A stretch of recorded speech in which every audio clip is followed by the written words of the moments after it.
Hello बच्चों, आइए इस वीडियो में हम लोग 12वीं क्लास गणित में चैप्टर नंबर 12 रैखिक प्रोग्रामन के बारे में अध्ययन करते हैं।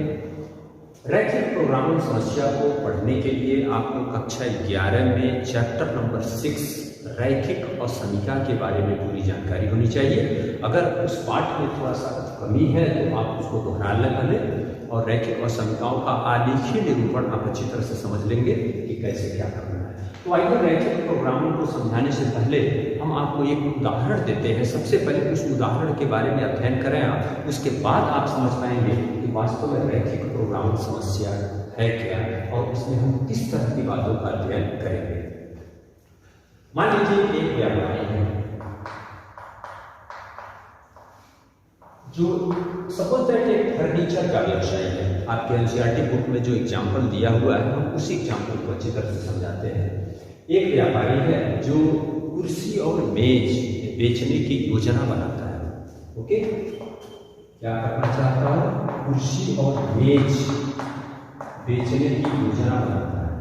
अगर व्यापारी के पास शुरुआती दौर में सपोज दैट 50,000 रुपए की उसकी टोटल पूंजी है, इसी पूंजी से वो अपना बिजनेस स्टार्ट करना चाहता है और मार्केट से एक मेज 2500 रुपए में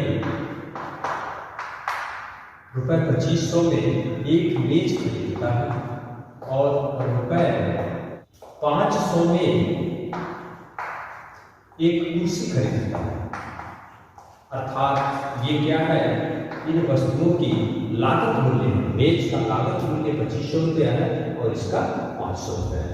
एक मेज को बेचकर वो अनुमान लगाता है कि हम 250 रुपए का लाभ कमा सकते हैं और एक कुर्सी बेचकर वो अनुमान लगाता है हम 75 रुपए का लाभ कमा सकते हैं। फिर ये बिजनेस शुरू करने के लिए उसको एक जगह की जरूरत है। मान लीजिए किराए पर एक रूम लेता है। देखिए उस रूम की कैपेसिटी ये है, इसमें कुल टोटल 60 वस्तुएं ही रखने का जगह है।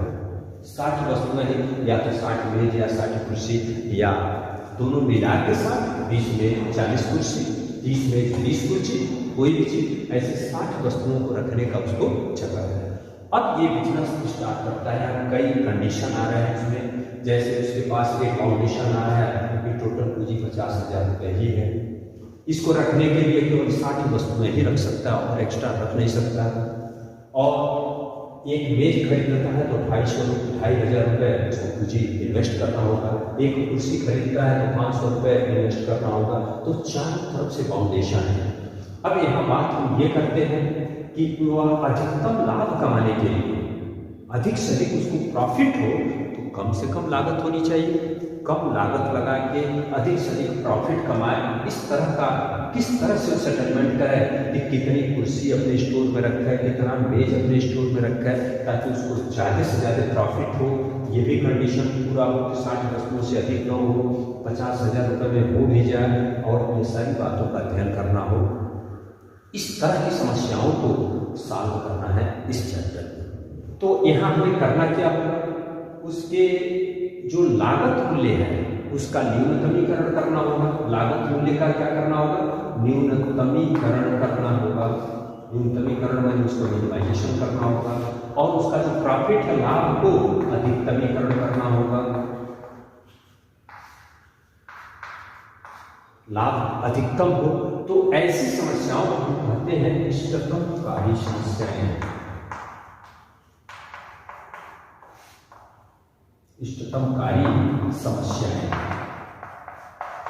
तो आइए सबसे पहले हम लोग इस समस्या को हल करने के लिए अपनी सारी बातों को एक मैथमेटिकल रूप देते हैं, एक गणितीय रूप में इसको समायोजित करते हैं और यहाँ पर कई असमीकरणों को हम बनाते हैं। उसके बाद हम देखते हैं कि कैसे इसको सॉल्व कर पाएंगे। तो इसके लिए अगर हम ये सोचते हैं, ध्यान दीजिएगा, हम मान लेते हैं माना वो व्यापारी X मेज और Y कुर्सी खरीदने की योजना बनाता है, तो उसको लाभ कितना मिलेगा? लाभ जब से लिखना है तो एक मेज बेचने पर उसको कितना प्रॉफिट होता है? 250 रुपये। तो यक्स मेज बेचने पर उसको 250 यक्स रुपए का लाभ होगा। एक कुर्सी बेचने पर उसको 75 रुपए का लाभ हो रहा है, तो वाई कुर्सी बेचने पर उसको 75 वाई रुपए का लाभ होगा। ये उसका लाभ फलन हो गया, ठीक, इसे बोलते हैं लाभ फलन। तो यहाँ पर इसी का अधिकतम मान ज्ञात करना होगा। हमारा उद्देश्य ये होगा कि जेड का अधिकतम मान ज्ञात करना, इसलिए इसको हम एक नाम और देते हैं उद्देश्य फलन। इसका नाम क्या देते हैं हम लोग? उद्देश्य फलन। अब हमारा कंडीशन और क्या होगा? ध्यान दीजिए, यक्स मेज और वाई कुर्सी खरीद रहा है, तो आपके पास 60 वस्तुएं ही रखने की जगह है, तो टोटल वस्तुएं कितनी हो गई? X plus y. तो ये मान तो ऐसा इक्वल 60 ही होना चाहिए, क्योंकि 60 वस्तुएं ही रखने का जगह बहुत होगा तो बराबर हो जाएगा 60, या 60 से कम ही होना चाहिए। ओके, अब थोड़ा सा लागत में आते हैं। एक कुर्सी, एक मेज को कितने में डाला है? 2500। तो यक्स मेज खरीदता है तो 2500 यक्स रुपए इन्वेस्ट करना होगा। एक कुर्सी पर उसको 500 रुपए लागत मूल्य आ रहा है, तो वाई कुर्सी खरीदता है तो 500 वाई रुपए का लागत आएगा उसको। ओके, तो ये टोटल रुपए उसके पास है कितना? 50,000। वो 50,000 से ही आएगा, तो यानी ये सारी इक्वल 50,000। अब यहां से आप चाहे तो 500 से भाग भी दे सकते हो, या इसको चेंज कर सकते हो। 500 से 25 प्लस वाई ऐसा इक्वल 500 से भाग देते हैं 100। ये समीका ये हो गई, ये समीका इधर हो गई। और यहाँ एक चीज देख सकते हैं, यक्स कभी भी 0 से छोटा नहीं हो सकता, क्योंकि यक्स मेज की संख्या है। मेज की संख्या को तो निगेटिव में हम कंसीडर करेंगे नहीं, ऐसा तो कहेंगे नहीं कि -2 मेज खरीदा। अरे बहुत होगा तो केवल कुर्सी का ही व्यापार करना शुरू करता है, तो मेजों की संख्या 0 हो जाएगा।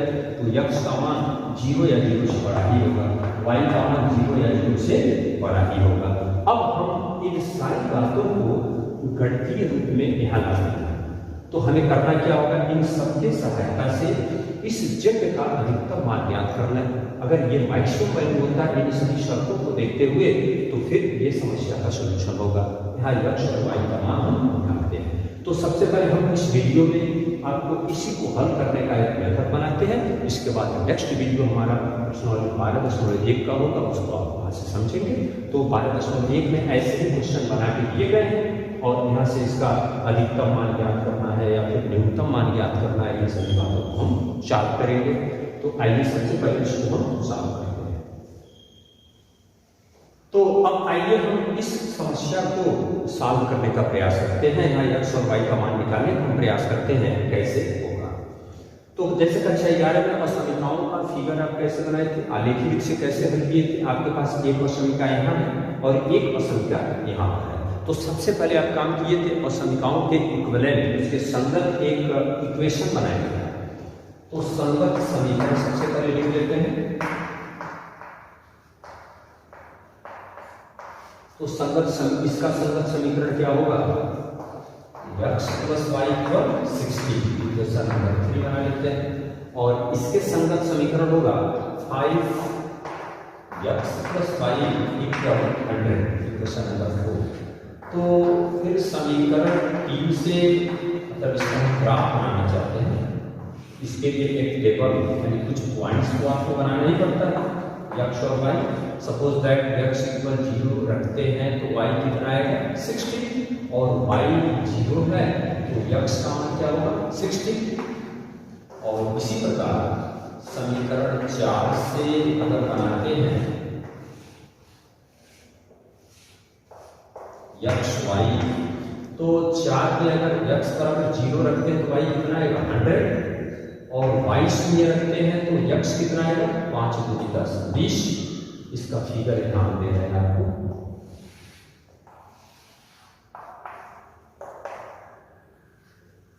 ओके, तो अब यहाँ देखो 0 60 मान लीजिए यहाँ पर 20 40 60 कैसे बना रहे हैं? 20 40 60, ये हो गया 0 60 0 20 40 100 60।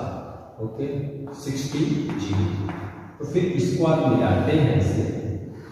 तो सबसे पहले हम ये ढूंढते हैं कि इसके किस ओर का पोर्शन हमारा सोल्यूशन होगा। जैसे कक्षा 11 में भी आप देखे थे। तो इसके लिए करना क्या होता है, इसके किसी एक ओर, चाहे इस ओर या इस ओर, कोई एक बिंदु चुनते हैं। यहाँ पर सबसे अच्छा मूल बिंदु है।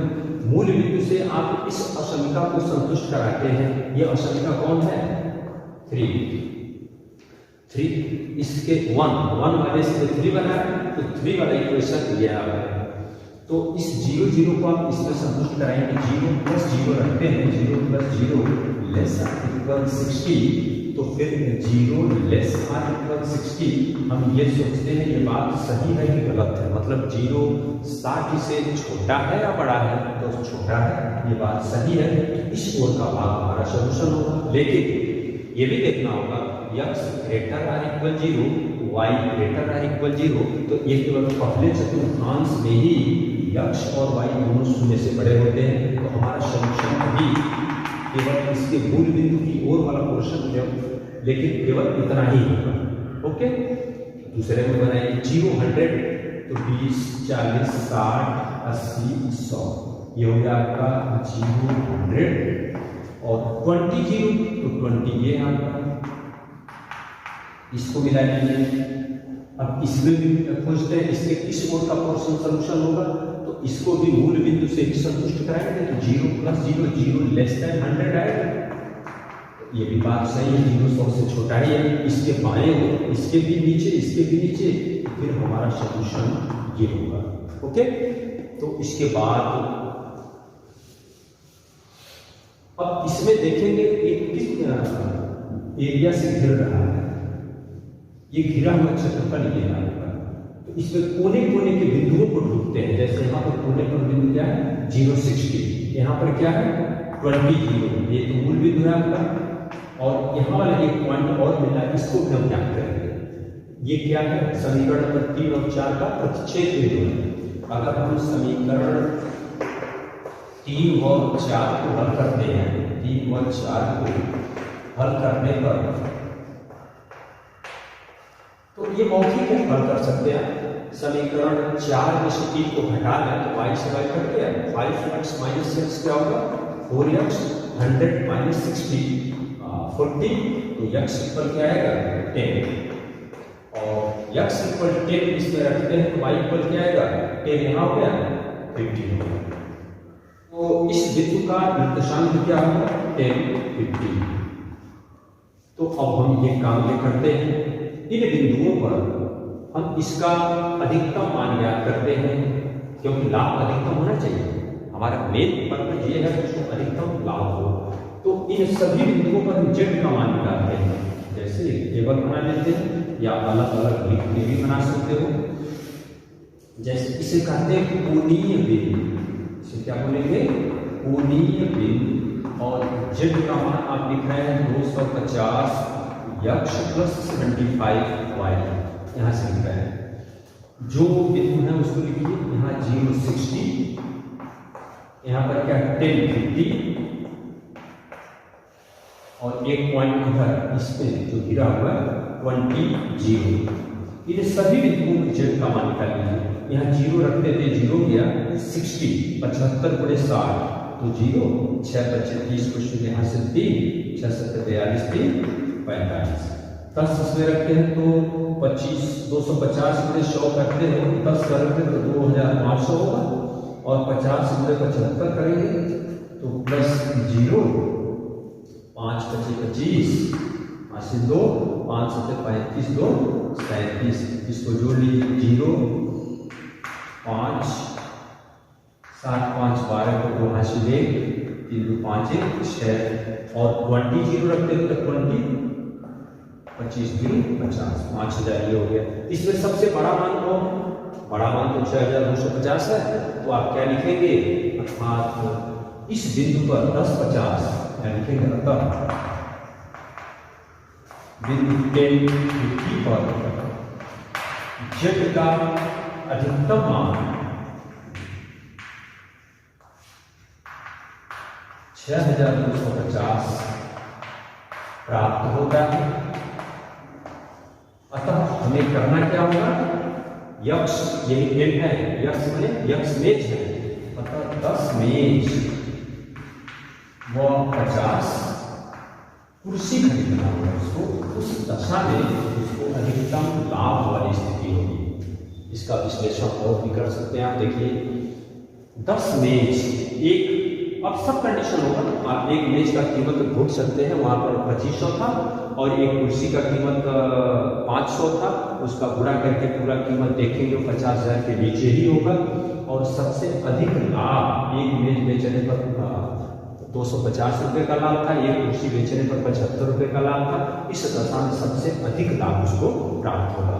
तो बच्चों इस चैप्टर में हम लोग इस तरह की समस्याओं का अध्ययन करेंगे।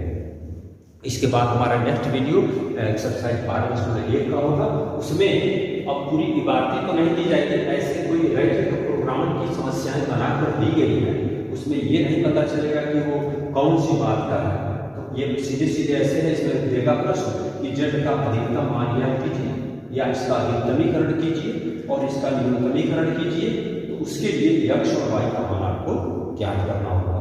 तो बच्चों हम आशा करते हैं इस एग्जाम्पल के द्वारा रैखिक प्रोग्रामिंग की समस्याओं को समझ चुके हैं। इस चैप्टर में हम किस तरह की समस्याओं का अध्ययन करना सीखेंगे। इस चैप्टर में क्वेश्चन को सॉल्व करने के लिए कोई विशेष फार्मूला नहीं है, आपका सटीक कोई फार्मूला नहीं, बस एक मेथड है, इसको समझना है और रैखिक प्रोग्रामिंग की समस्याओं को सॉल्व करना है।